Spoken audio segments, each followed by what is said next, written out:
ଆପଣମାନଙ୍କୁ ସ୍ୱାଗତ ମୋର ଆଉ ଏକ ନୂଆ ଭିଡ଼ିଓରେ। ଆଜି ଆମେ +3 ଥାର୍ଡ଼ ସେମିଷ୍ଟାରର ଏକକ ଯାହା ହେଉଛି ଓଡ଼ିଆ ଲିପିର ଐତିହାସିକ ବିବର୍ତ୍ତନ। ଏହି ଏକକର ଅତି ସଂକ୍ଷିପ୍ତ ଉତ୍ତରମୂଳକ ପ୍ରଶ୍ନୋତ୍ତରକୁ ଆଜି ଆଲୋଚନା କରିବା। ତ ଆଜିର ପ୍ରଥମ ପ୍ରଶ୍ନଟି ହେଉଛି, କାହା ସାହାଯ୍ୟରେ ଭାଷାକୁ ଅଧିକ କାଳସ୍ଥାୟୀ କରି ରଖିବାର ପ୍ରୟାସ ଚାଲି ଆସିଛି? ଲିପି ସାହାଯ୍ୟରେ। ପ୍ରାଚୀନ ଭାରତବର୍ଷରେ କେତେ ପ୍ରକାର ଲିପି ପ୍ରଚଳନ ଥିଲା? 2 ପ୍ରକାର ଲିପିର ପ୍ରଚଳନ ଥିଲା। ଏକ ହେଉଛି ବ୍ରାହ୍ମୀ ଲିପି ଏବଂ ଖରୋଷ୍ଠୀ ଲିପି। ବ୍ରାହ୍ମୀ ଲିପିକୁ ଭାରତରେ କେଉଁ ଅଞ୍ଚଳର ଲୋକମାନେ ବ୍ୟବହାର କରୁଥିଲେ? ସମଗ୍ର ଉତ୍ତର ଭାରତର ଅଞ୍ଚଳର ଲୋକମାନେ ବ୍ୟବହାର କରୁଥିଲେ।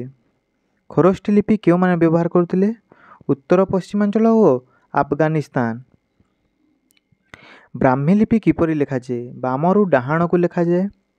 ଖରୋଷ୍ଠୀ ଲିପି କିପରି ଲେଖାଯାଏ? ଡାହାଣରୁ ବାମକୁ ଲେଖାଯାଏ। ଭାରତର ପ୍ରାଚୀନତମ ଭାଷାଶାସ୍ତ୍ର ସମ୍ମତ ଲିପି କ'ଣ? ବ୍ରାହ୍ମୀ ଲିପି। ବ୍ରାହ୍ମୀ ଲିପି କେଉଁଥିରୁ ଉଦ୍ଭବ ହୋଇଥିଲା? ଚିତ୍ରଲିପିରୁ ଉଦ୍ଭବ ହୋଇଥିଲା। ଉଚ୍ଚାରଣ ଅନୁସାରେ କେଉଁ ଲିପି ଲେଖାଯାଏ? ବ୍ରାହ୍ମୀ ଲିପିକୁ ଲେଖାଯାଏ। ଧ୍ୱନିମାନଙ୍କ ଉଚ୍ଚାରଣ ଅନୁସାରେ କ'ଣ କରାଯାଏ? ବର୍ଗ କରାଯାଏ। ଅଶୋକଙ୍କ ଅନୁଶାସନ ଲିପି କେଉଁ ଲିପି?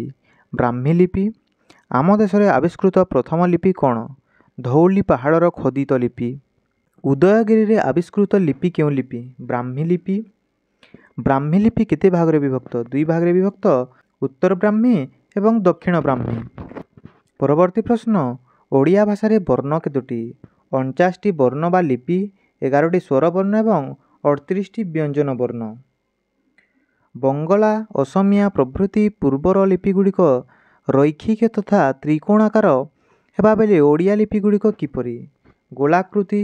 ଆର୍ଯ୍ୟ ଦ୍ରାବିଡ଼ ଉଭୟ ସଂସ୍କୃତିର ସମନ୍ୱୟରେ ଓଡ଼ିଆ ଅକ୍ଷର ବର୍ତ୍ତୁଳାକାର ହୋଇଛି ବୋଲି କୁହାଯାଏ। ଗଞ୍ଜାମ ଜିଲ୍ଲାର ଜଉଗଡ଼ରେ ଥିବା ଅଶୋକଙ୍କ ଅନୁଶାସନ ଶିଳାଲେଖ କେଉଁ ଲିପିରେ ଲିଖିତ? ବ୍ରାହ୍ମୀ ଲିପିରେ ଲିଖିତ। କଳାହାଣ୍ଡିରୁ ପ୍ରାପ୍ତ ତୁଷ୍ଟୀକରଣ ତାମ୍ରପାତ୍ରରେ କେଉଁ ଲିପି ଅଛି? ଗୁପ୍ତ ଲିପି।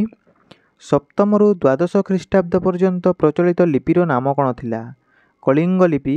ଏହି ଲିପି ଦ୍ରାବିଡ଼ ଲିପି ଦ୍ୱାରା ବିଶେଷ ଭାବରେ ପ୍ରଭାବିତ। ସୋମବଂଶ ଓ ଗଙ୍ଗବଂଶର ରାଜାମାନଙ୍କ ରାଜତ୍ୱ କାଳରେ ଯେଉଁ ରେଖା ଓ କୋଣ ବିଶିଷ୍ଟ ବ୍ୟବହୃତ ହୋଇଥିଲା ତାହାର ନାମ କ'ଣ? ପ୍ରୋଟୋ ବେଙ୍ଗଲୀ ବା ପ୍ରତ୍ନ-ବଙ୍ଗୀୟ କୁହାଯାଏ।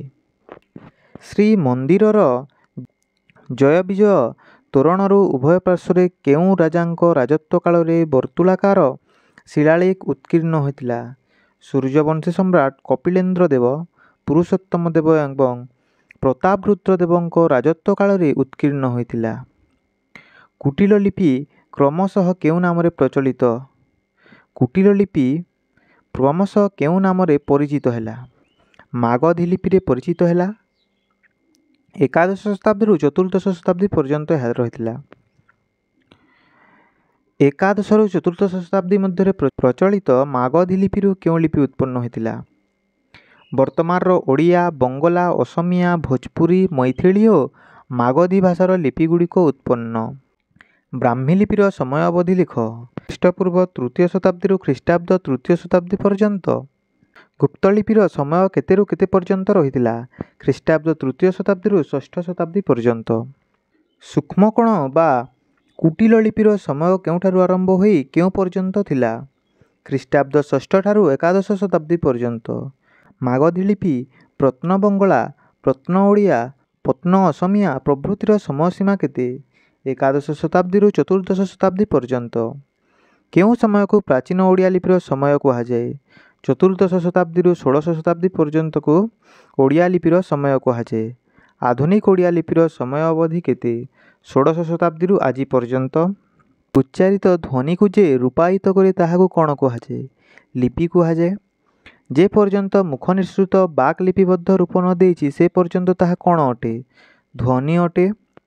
ଭାଷାର କ୍ରମ ବିକାଶ ପଥରେ କିଏ ହେଉଛି ଏକ ଉଲ୍ଲେଖଯୋଗ୍ୟ ଆବିଷ୍କାର? ଲିପି।